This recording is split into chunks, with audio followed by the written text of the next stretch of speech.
Oh, good evening. Welcome to Book It Now. I am your humble host, Q. As always, I want to thank you for joining me on this continued journey of empathy, growth, and understanding.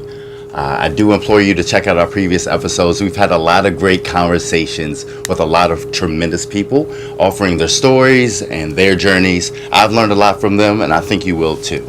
You can check out those episodes on our Facebook page for Book It Now or visit our YouTube channel, Book It Now TV.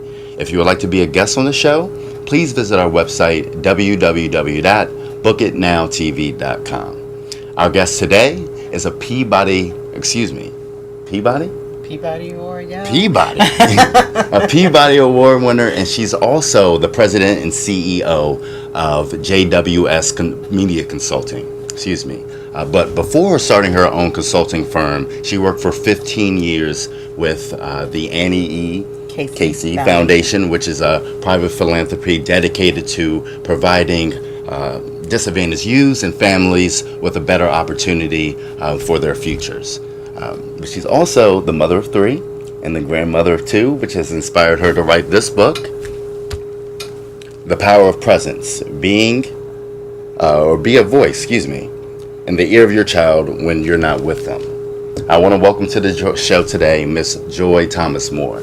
Thank you so much for joining us. Thank you. This is such an honor to be here. No, this is an honor to be here with you. I've took the past week and read through your book, and all the examples, all the different stories from the different women are really inspiring, and I think speak to the true nature of what it means to be a parent, especially when you have to be both, right?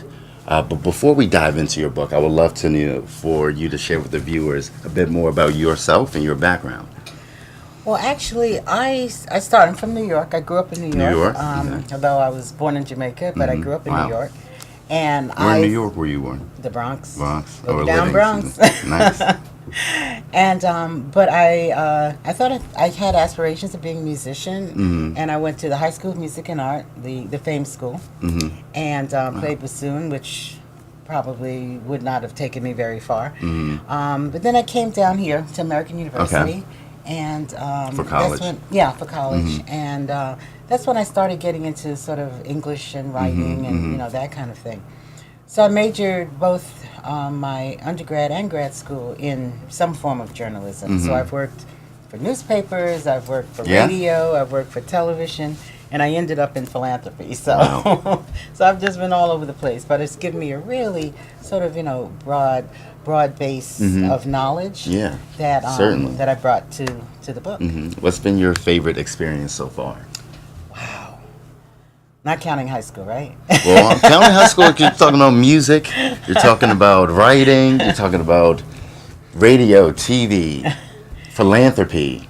Actually, television, I think, probably because I was so brand new to it. I had just moved back up to New York. This is after my husband passed. And I had all kinds of experiences. In fact, that's when I won the Peabody in radio.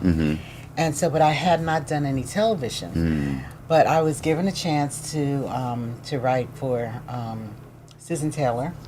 They started a show, Essence, the television program. Okay. And so I was with Essence, I guess, for 5 years. Yeah. And that gave me sort of my writing chops for television. Then I stayed for another maybe 5 years before I moved into philanthropy. Wow. And what inspired that transition into philanthropy? Probably I needed a full-time job with benefits. That's usually usually a good motivator right there. No, absolutely. And then the kids were growing up. And so, in fact, I talk about it in the book, making those choices sometimes, even though I love this sort of flexibility of freelancing. Yeah. It wasn't stable enough for the kids. Sure. So, and what I needed in terms of benefits and things like that. So. Well, tell us about your kids. I have been so blessed with my kids. It's been a journey, but Sure. my eldest is here locally now Okay. with me in Maryland. She's an event planner. That's Nikki. Nikki. And Hi, then, Nikki. and then the second middle child is Wes Moore, who's written the book, who was actually part of the inspiration for writing Yeah. this book. You have a wrote- section in the beginning talking about. Yes, the other Wes Moore. Yes, and now he wrote the foreword for this book. Yeah. And then my baby Shani is she's an attorney out in L.A. Oh wow. And she is now head of is it legal and marketing affairs for Dolby. Oh wow. That's So. intense. That's got to Yeah. be keep her busy. It does. It really does. And she was what, 5 or 6 years at NBC Universal Oh wow. before that. So she's getting a real sort of taste of legal, but she actually really wants to write Like Mom? screenplays and yeah, it's sort of because their dad was in broadcast journalism. So I guess they get it somewhat honestly. Yeah, that's fair. That's fair. So with all these successful kids doing what they love, is this what inspired you to write The Power of Presence? Excuse me. Actually, somewhat. Somewhat. As Wes explains in the book, as he started going around talking about the other Wes Moore, people would say, "Okay, so what did your mom do? How did she do it?" lot And that of kind of questions, thing. yeah. And he said, he never really felt comfortable answering it because it was It's my your story. story. And so they started, sort of asking about that. And first I said no because I About didn't writing want a it book? to. Yeah, because that was one experience I had not done, and I was much short form is Right. much more my thing. But I decided that a lot of people talk. I'd never considered myself an expert, and I did not want to put myself out there, Right. as an expert, in rearing kids. But along the way, I did gain some expertise in it, and and I think you can learn for the things you don't do as well as the things you do. Absolutely. And I experimented, and I threw out some things that didn't work, and I put something else in, and it all worked out. But I wanted to.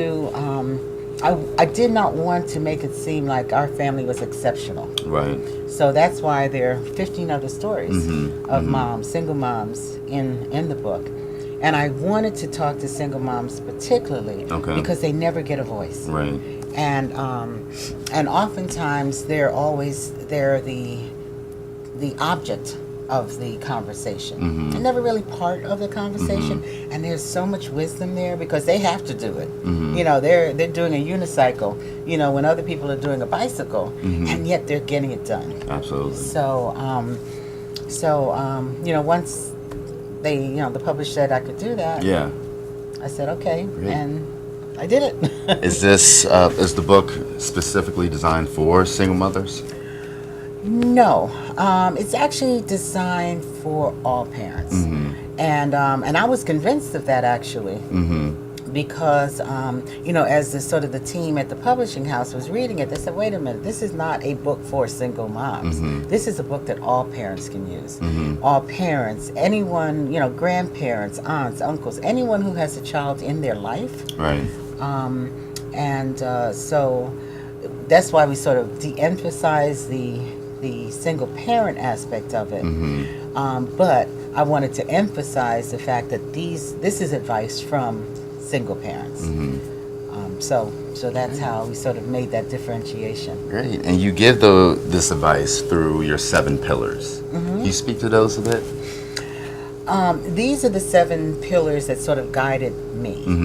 And as I did the research with other, for the other parent stories, I found that a lot of them fell into the same, areas. So the pillars are mind, heart,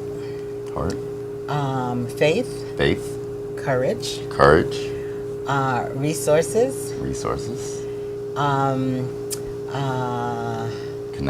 connectedness, thank you, and values. And values. Did you find that you had to kind of chop some of those down and get 7? Or did you work your way to 7? Or was it a natural kind of It was sort of a natural. Natural. Yeah, it sort of fell out. I mean, I sort of outlined my part of the book 1st, and this is where they fell. And then finding the stories of the other 15 women, they sort of naturally fell into that as well. And the thing about the pillars, they work separately. Sure. However, they work best when they're blended and braided. And so the story of, let's say, Susan Taylor from formerly of Essence, and now with National Cares Mentoring. Sure. Her story is in faith, but her passion is in mentoring, which is in another chapter. So everything is sort of flows in and out, in that way. One constant thing I see is your use of the lioness analogy. What inspired the lioness? Well, I was trying to figure out. I know it wasn't like a tiger mom thing, and it wasn't like the bear. They have that sort of the bear analogy. But the lioness is the one animal that operates in a pride, right? And she is the hunter. She is the caretaker. She is, the lion sort of does his thing every now and then. Yeah. But, he roars a lot, and he gets up, can go up to... Yawns. Exactly. Makes noise. Yeah. But it's really the lioness who keeps the pride going. And so I thought, this is exactly what single moms have to do. They have to keep their homes going. And they know that they need the support of other lionesses, to keep it going. Absolutely. So that's a single mom. I use that throughout, and at the end of each chapter, each story, I said lessons from a lioness. Do you feel the spirit of a lioness? Is that delivered through as well? Oh yeah, I think so. Yeah, I mean they're fierce. Lionesses are fierce, and but at the same time, they're so collaborative. And that's the, when they talk about single, I think sometimes when you say single moms, it's a misnomer because you cannot raise a family successfully by yourself. And, you have to have help. You have to have, from a neighbor, from your family. I was lucky. My family was there. And I have, just a great group of girlfriends and neighbors and that kind of thing. But if you don't have that, sometimes you have to just recreate that family in the form of neighbors or their organizations. So you have to find that. What kind of organizations are out there for, the single mothers or the single parents that are looking for that pride but can't seem to develop in their own communities? Well, actually, in my I have a website, power-ofpresence.com. Power-ofpresence.com. I have a whole list of resources that from around the country that people can turn to. But we're talking about Boys and Girls Club. The things in the afternoon. The foundations have programs. Some of them have programs where, like, if the mother wants to go to school, it's sort of a two-generational, sort of approach to it. While the kids are learning, the mom is learning. And there's stories. That's interesting. Now, things are starting to come out, like that. I was just, looking. There was a story of a mom who just got her law degree. Wow. And, I think she has something like 5 kids. And, wow. And she's... all the time that she was studying, they were studying. Yeah. And she just graduated, with her law degree. Wow. So, it's those kinds of things where there's sort of the two-generation, the Aspen Institute has a whole program about where they study two-generational approaches, to families. So there are things out there. We have to look. That's one of the things that, the single moms, oftentimes because we're told, you're strong, you're this and that, which is fine, that's true. But it sort of discourages some single moms from asking for help. Really? And you have to sort of ask for help and be willing to accept help, when you need it. Absolutely. So, so I'm hoping that this book will encourage that. But it's a real love story, It for is. single moms. But it's a call to action as well. That we as a community must support these families, because in these families we have the next Barack Obama, we have the next Bill Clinton, we have the next. Let's see. Wow, there's another. Joy Thomas Moore. No, actually, I did not grow up in a single family. I was. But the Yeah. children are still the products Exactly. of these Yeah. homes. Exactly. But you do speak a lot about the importance of mentorship. Can you expand on that for the audience here? Wow, my dad was a minister, and so there were always people coming in and out of our house, asking for help. And my mom was a teacher, so service. mentoring, yes, so mentoring was just something that was part of our DNA. And so I do speak a lot about mentoring in the book, because my kids have all been mentored by some amazing people. And the story that I really point to in the book is a teacher that Okay. Wes had when he was maybe about 14 or 15 years Okay. old, in American history. And Colonel Murnane. And he... Now, let me step one step back, Okay. because I think we have to be careful about mentoring, because we have to vet each person that we allow Correct. in our kids' lives. But once that process is done, and we know that that person shares our values and has nothing but good intentions for our kids, then I think it's one of the tips is don't be afraid to share your child. Some people, especially a single mom, may be afraid to lose that influence. Right. So we'll so-and-so sabotage, said. exactly, and we'll sabotage other relationships. Sure. So I think mentoring is really it's very important. For all kids. Yeah. And you just spoke to one of the stories you share, and you've woven them so effortlessly throughout the book. Where did you get these stories? Did they come to you, or did you go out and find them, or? Some I went out and found. There were suggestions from people that I know. And what are some of the examples for? Wow. Okay, I mentioned Susan Taylor and Terry Williams, Terry who Williams. had the.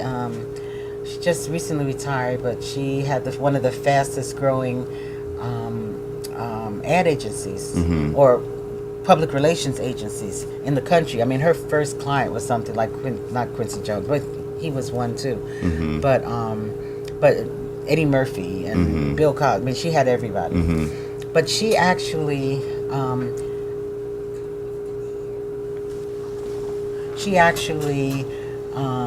was.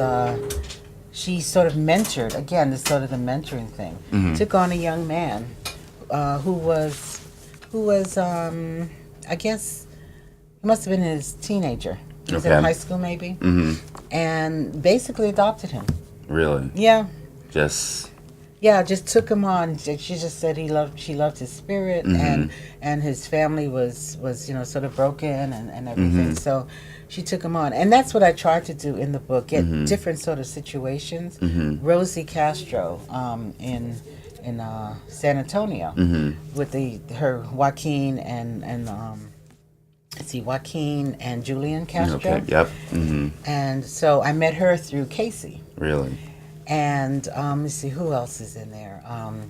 Loida Lewis, the widow of Reginald F. Lewis, and the way she raised. Now, and what was interesting in her case is that, many of these, women, have to worry about. Excuse me.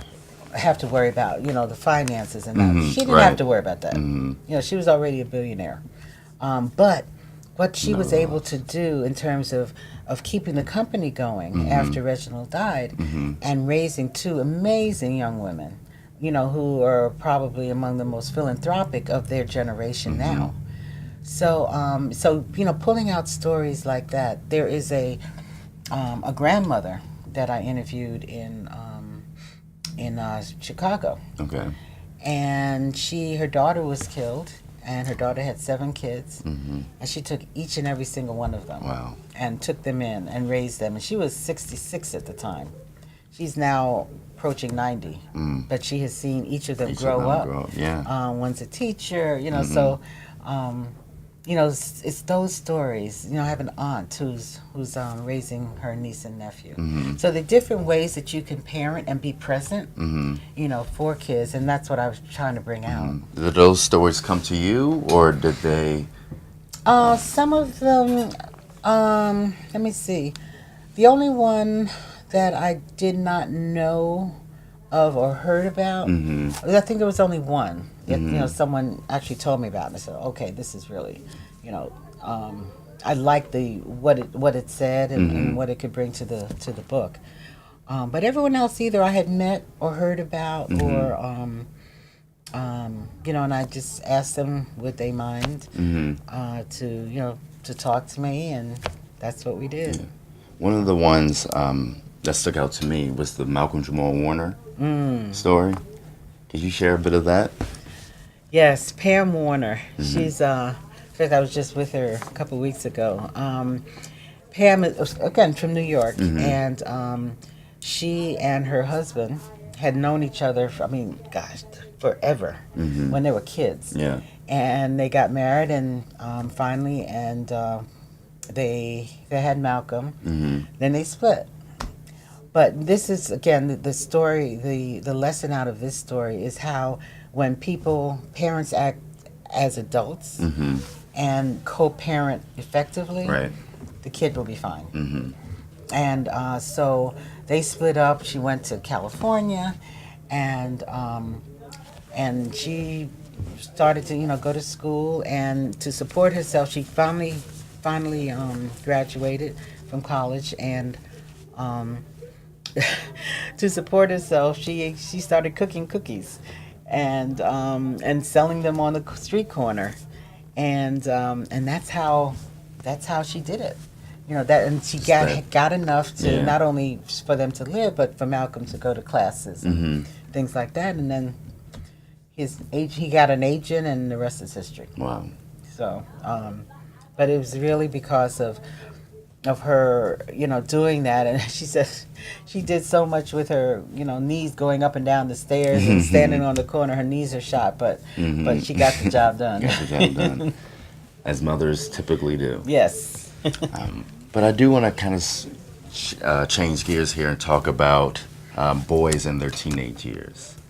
A lot of parents, start to butt heads with their sons at that certain age between teens and tweens. And I understand you have an experience with Wes in military school or boarding school. Yeah, right? it was military school. Military school?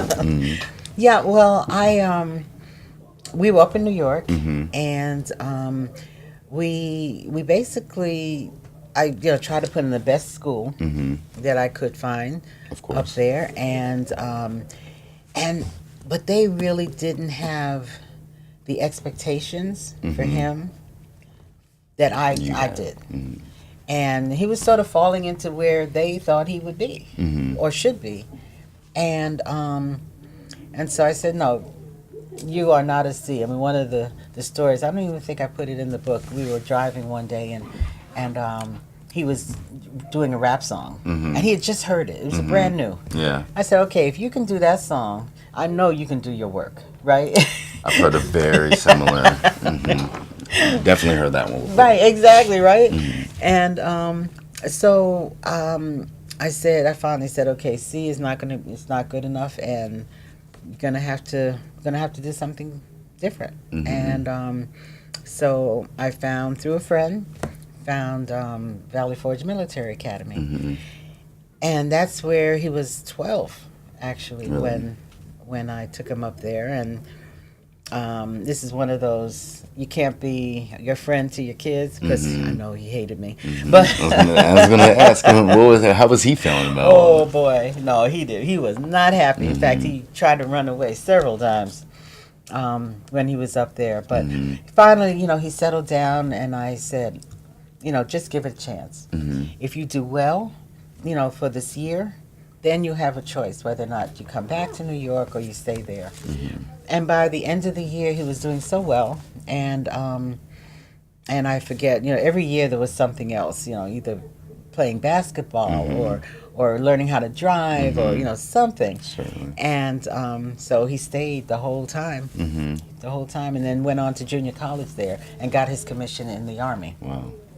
So, with that experience, what advice would you give to single mothers who are maybe at that point where their son is becoming a man, not really a man, and they're having maybe trouble connecting with him?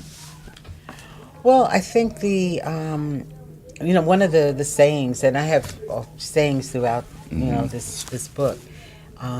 One of them that I use frequently is that kids need to know that you care before they care what you know. And, sort of having that unconditional support and love for your kid. Once they know that, it's easier to maneuver and talk to them. Right. But at the same time, I think one mistake that we sometimes make, especially as a mother by herself, is that we try to overcompensate the fact that there is no man in the house. So we try to be a friend. And you can't do that. Whatever, you have to really be a parent and, sort of be consistent, with what, you're doing and what you're advising and, and that kind of thing. And then later on you can be a friend. We're best friends now. But at the time, you just have to, when they're growing up, instilling those values, making sure that they do their work to the best of their ability. Right. Not every kid is going to do everything. But figuring out what is it that you do well and nurture that so that they get a sense of accomplishment. And then, things can take off from there. Right. And things can take off, and you speak about the courage to let go. Yes. Right. Kind of speak to that and what that really means. Well, letting go. In one instance, in mine, it was after my husband died, and sort of letting go of my preconceived notions of what our life would be like, and being able to embrace the new, what's going to come next, right. And not being afraid of the future. And so, that's one way, I think, Yeah, of letting certainly go. one way, yeah. Is there letting go when it comes in relationship or relations to your relationship with your children? Yeah, well, a part of that is the mentoring, letting go. Not even letting go, but letting loose. Loose, okay. Because I think they all, if your kids know that no matter what, you're always there for them, there's no ambiguity, in terms of how they feel or their commitment to the family or to you or, whatever. So, but it's, letting them explore. And a lot of it is reading. Encouraging them to read. They get a whole sense of newness. Yeah. And exploration and so books. There are books everywhere. Do you think kids read enough now? Well, they can. I mean, I think that's part of the parenting process. We have to, as parents, and I think even if you're a parent who may be a little afraid because you don't read well or you didn't have great experiences in school, reading, you can sing, That's stories. true. You can tell stories. Those are the things that get a child really engaged in the written word. And then you buy, books, and there are all kinds of programs. I work for, do some work for the Campaign for Grade Level Reading. Okay. And that one of the things that getting kids up to snuff to read on grade level by fourth grade is what we do as parents when they're young. I remember when Wes and his wife, when they were expecting their first, baby, Mia, he would read to her Dawn's stomach. I mean, it's that kind of thing. And sort of getting in the habit. So now they have books everywhere. Yeah, every single room, in the house has a book. And that's a good strategy there. yeah, and again, there are programs that will help. Not everyone can afford to do that kind of thing, but there are programs that the library, kids getting library cards. So those are the things that we need to encourage, for kids. Yeah, certainly. And you mentioned Wes having Mia. How does that relationship or that parenting relationship change? One for him and yourself and him now that he is a parent, and your relationship with your granddaughter, which is a different kind of dynamic as well. Yeah, well, it's so much fun now to be able to sit back and say, okay, yeah, you learned that. No, you didn't learn that. But seeing the kinds of sort of commitments and the lessons and the values that they're now imparting on. They have 2 kids now. Jamie just turned 5, me is 7. And seeing the values that they are imparting to them is just very encouraging. You see some trickle down? Oh yeah, I see trickle down, and then they're so funny, And being sort of the grandparent is totally the best club in the world, and because you're there with them, and I think the hardest part is making sure that as a grandparent you don't do anything that's contrary to the parent. So I really try to reinforce whatever they do, and if I'm not sure of a strategy that they're employing, about something, I'll just sort of try to lay back, and then I'll ask them, and having that sort of communication between, and now we can do that. You can speak Because to we did like, exactly, exactly, because we got in the habit when we were, when they were younger.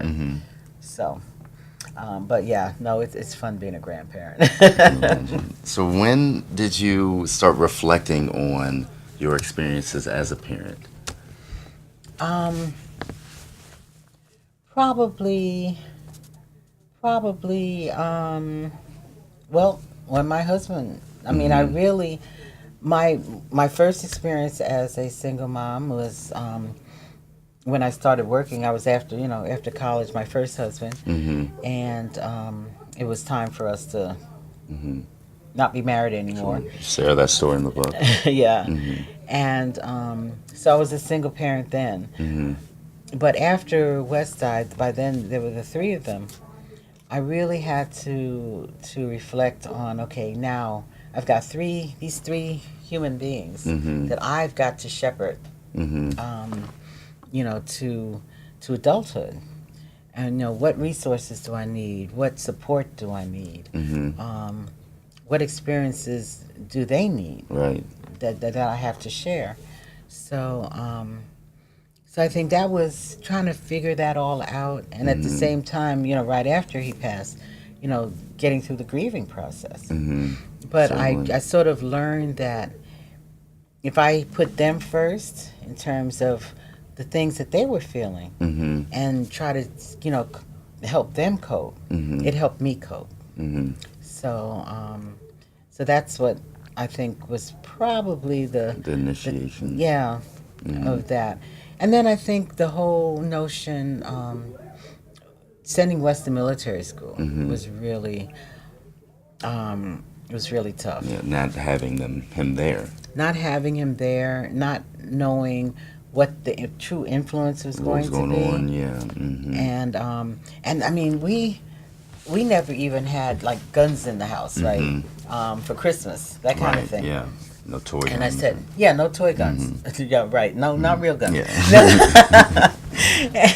And so I said, wow, and I'm putting him to this military, situation, and, is he going to get hard? Is he going to get, very stiff? And he's so playful anyway. Yeah. And, but none of that happened. And I think it's because I was up there all the time. There was a real presence, even though we were, miles apart. So I think those 2 times were really the toughest in terms of figuring out my parenting strategy. And then when Wes published his book and was going on tour and all the interviews, that's when the writing influence came back. Yeah, yeah. He encouraged me. Other people encouraged me to do it, and like I said, I wanted to. I didn't want to, make out like I was an expert about this stuff, but I was able to through them. In fact, when I first started doing the outline, I asked them. I said, "Okay, what were the things that influenced you the most?" Right, because that's who we're talking about here. Right, exactly. And they came up with ideas, things that they remembered, things that I had forgotten. So it was that became the basis, of the book. Their memories of things that were impactful, to them, and help them along, their journey. How was that learning experience? Because I'm sure you heard some things that either were going to be secrets till death, or you just had no awareness of. Right. Or the impact of it. Exactly. For one's really crazy one was.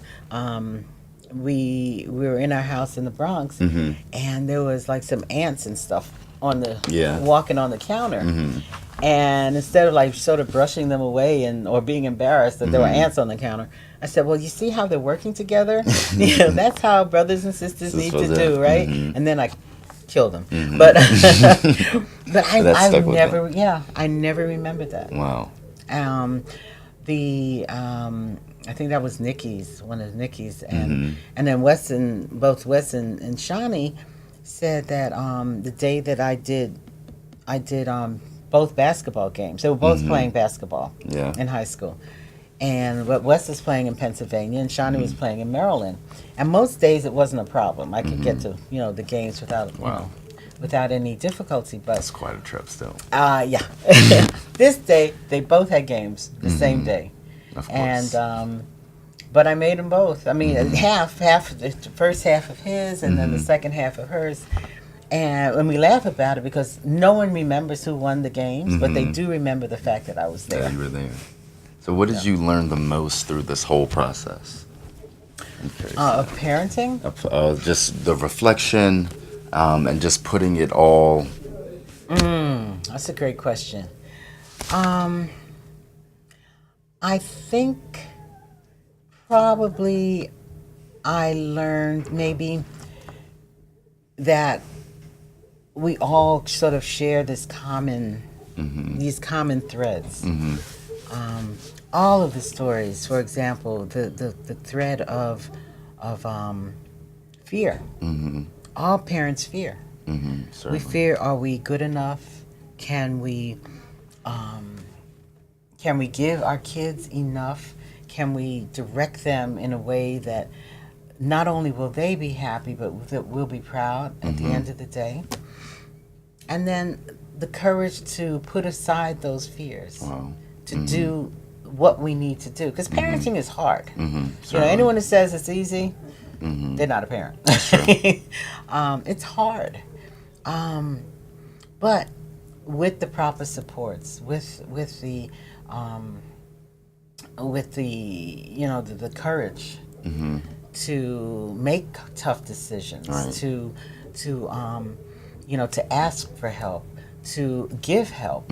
All those things, sort of come together to make for a really meaningful, family. Yeah. And so I think it's sort of those things that I learned by writing, writing the book and talking to these various, moms and, and other folks that are included in the book. Yeah. Did you ever get hesitant at all? This is the first long form, right? Yes. So, the first long form, and it's so personal, right?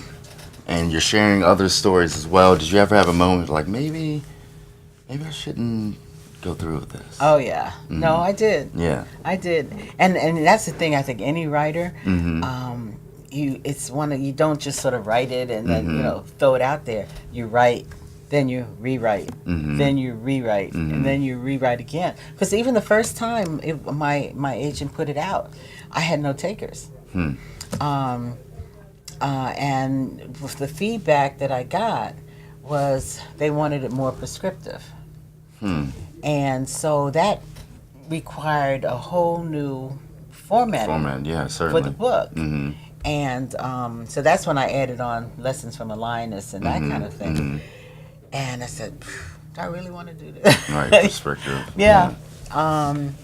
Because I'm not, first of all, by nature, I'm not a really prescriptive kind of person.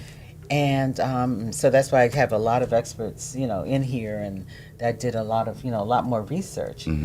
But, that process was affirming to me in a way, because I was able to look at the things that I did, and lo and behold, there's an expert that says that was the right thing to do. And so I could quote them, and these other things that the other parents were doing. So, so I was. It was a real learning experience for me, and I enjoyed the process after a while. But there were times when I said, I don't know, do I really want to? Because it took. See, Wes's book came out 8 years ago, and I sort of hemmed and hawed, maybe about the first 3 before I was convinced to try it. So, but in earnest, it's been about 4 years. That's a long time. It's a long time. Yeah.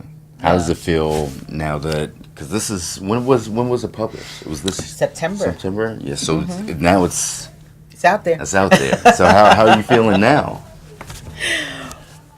I feel great about it. It's when you sort of put something out, you're oh gosh, is someone besides people who know and love you gonna like it? And but the reception has been great. I hearing comments like, gosh, I wish I had this, when my kids were growing up, or I'm going to give it to my, to my niece, my nephew, my kids, those kinds of things. That's rewarding. That it's being helpful. And I think when books are, there are all kinds of reasons why you write books, to entertain and, that kind of thing. And I hope it is entertaining, but at the same time, I hope it's doing some good as well. It is. So. Certainly is.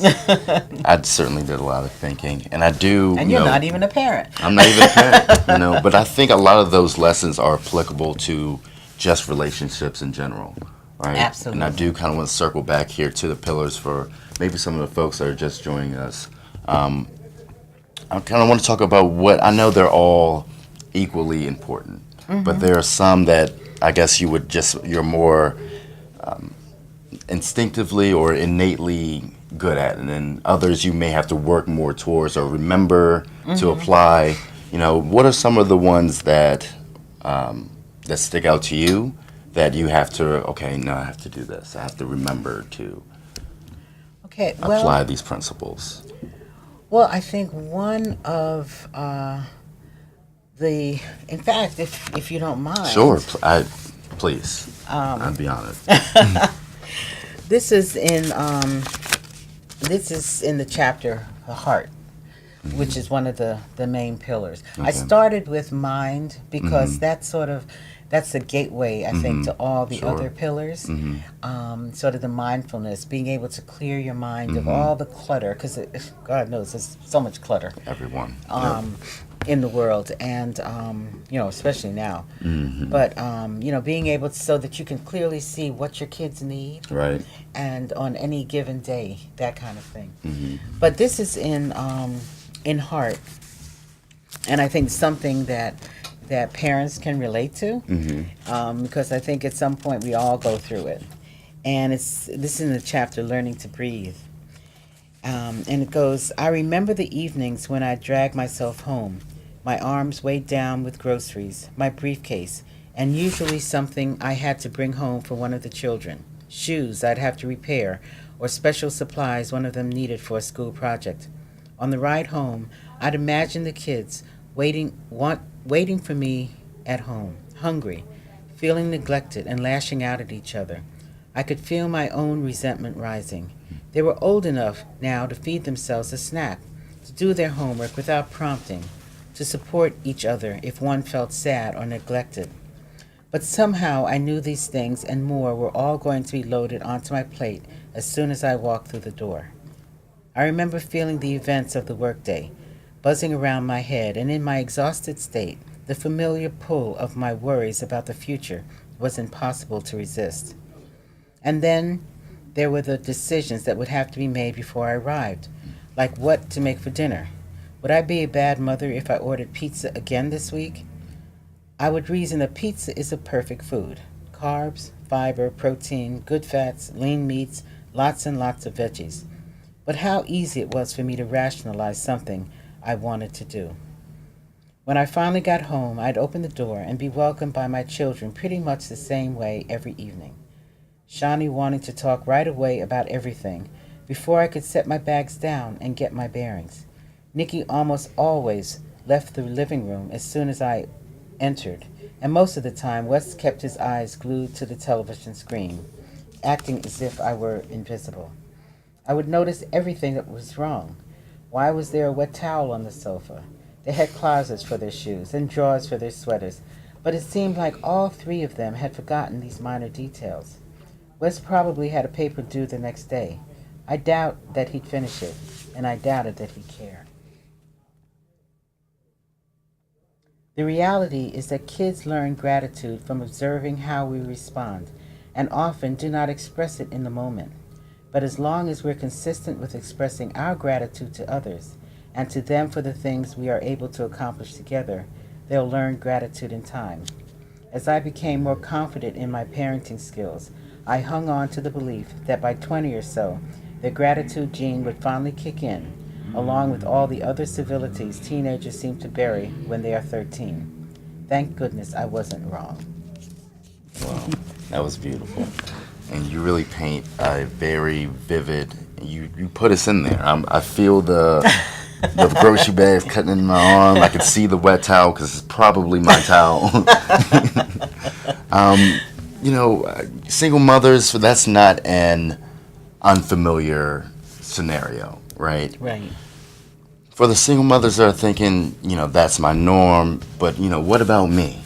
Mm-hmm. Where do I find that balance where I am taking care of myself and I'm maintaining my happiness and I'm also giving the kids their proper attention? Well, actually, I have that. I talk about that in the section when I talk about self-care, because you have to take care of yourself. If you don't take care of yourself, you certainly can't take care of your kids. And I described something that I used to call my triangle day. And again, this is not something that everyone can do, because you have different, demands on your time and your work and that kind of thing. But when I was able to, like, every once in a while, when things got really, really crazy, I would say, okay, I'll tell the kids I'm taking a triangle day. And I wouldn't answer the phone. Of course, if there was an emergency, obviously. But, of course. But I would just go from my bed to the bathroom to the kitchen and just make a triangle. Oh, wow. And that's all I do. Anything that had to be done in one of those three places.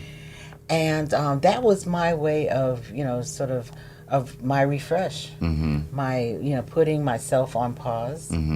And again, not everyone can do that, but I think people call it different, things. Sure. I'm taking a mental health day, or if even sometimes it's just a few hours that you need, and they call that respite care. Yeah. And just having someone who can come over or take the kids, for a few hours or something where you can just be yourself. Yeah. And you can do that. I talk about mentoring. I'm sorry, I'm not mentoring. Talk about meditation. Okay, one of my favorite techniques. Yeah, and that 20 minutes can a whole state, different place. Exactly. Yeah. So learning these techniques and tools, to sort of enable you as a parent to go on, or as anyone, is I think is really valuable. It is, yeah. And as far as maintaining that balance, is that how you maintain that gratitude you just spoke of? Absolutely. And I think it's so important that we teach our kids gratitude. Absolutely. Absolutely. But they won't learn it unless we express You have it. to see it. They have to see it. They have to see it. They have to see it. And, I am so, when things go bad, badly for you, if something goes wrong at work, or you lose a job, or you lose a spouse, or, or whatever, you get divorced, it's so easy to feel like, wow, why me? Why me? Yeah. But if you can remember those good things that enabled you to put your kids in school, or while you were working on a particular job, being able to take them and and show them an experience that was meaningful to them, then remembering those things and being grateful for those things helps you over the hump when the bad things happen. And I think it's just really, really important that those things, gratitude, being humble. Talk about the whole thing in the values. Yeah. If you can pass those things on to your kids, that will really set them up Certainly. for a lifetime that's of joy. And No pun intended. no pun intended.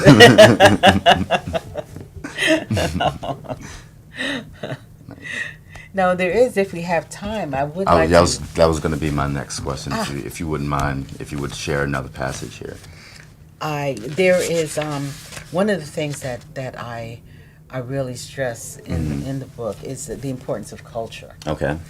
and being able to no matter where you come from, having that sense of who you are and who your ancestors are and that kind of thing.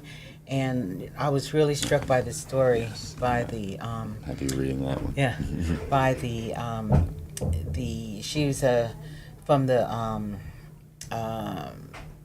Lakota tribe. Lakota tribe. And I met her years ago when I was doing work with Casey. And I never really understood, I mean, intellectually I did, but I never really understood how the taking away of the culture of Native Americans impacted them. Has really affected them. And so there was a prayer that she introduced me to that I really enjoyed, and it's called Wakantanka, Great Mystery. Teach me how to trust my heart, my mind, my intuition, my inner knowing, the senses of my body, the blessings of my spirit.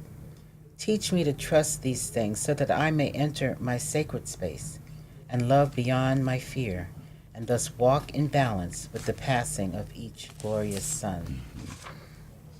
And that presence is really about creating harmony in our lives, and especially in the lives of our children. After all, isn't harmony the end game for all parents, single or not? Parents in general, and single mothers in particular, hold the keys to many of the solutions needed to help us form a more perfect union. That in-between space that the quota talk about is the window of opportunity parents need to form more perfect families, which will result in stronger communities. Wow. So I'm hoping this book will create that kind of conversation about how do we do that. It's about families, but it's also about community. It's about our world. It is. And is that how you define presence with harmony? Great. And I guess my final question here before we wrap up is what, I guess, advice would you give to men or fathers? We've been talking a lot about, and the book talks a lot about, single mothers, but just fathers in general, and there are also single fathers out there that Absolutely. are battling the same kind of tribulations, I guess. Absolutely. And the only reason that I didn't include single fathers is because the percentage is so overwhelmingly single sure. moms, and they wanted me to sort of focus on single moms, but just something like 80 to 20%, or even less, a wider range. but this, I mean, everything that single moms must think about, single dads have to think about. Sure. Actually, everything that some of the people who write me the most about, who are fans of the book, they're their mother and father. You know, these are things that we all sort of, you know, Certainly. if we can create that harmony, if we can create that space where you know, where everyone is has empathy for each other, we won't see the kind of week that we're coming out of now. No, certainly. Well, I'd hope not. Yeah. You know, because if you are if you can, you know, really think about other people and you know, as you're going along your path, bring other people along as well, then you know, we'll just be a better world. Absolutely. Absolutely. And that's why I open the show at the top of every show with thank you for joining me on my continued journey of empathy, growth, and understanding. And I hope that you'll learn something along the way. So where can they pick up the book? It's in bookstores, Amazon. You can order it. If you go on the website, power-ofpresence.com, there are links to other booksellers as well. Great. Well, thank you for joining us today. This has been Miss Joy Thomas Moore. She's the author of the book, The Power of Presence. Be a voice in your child's ear, even when you're not with them. Thank you again for joining us today. Thank you. This has been our 6th episode of Book It Now. Again, I want to thank you for joining us this evening. You can check out our previous episodes on our YouTube page, Book It Now TV, or our Facebook page, Book It Now. Again, thank you for joining us. And if no one has told you that they love you today, remember that I do, and I always will. Good night. Good night.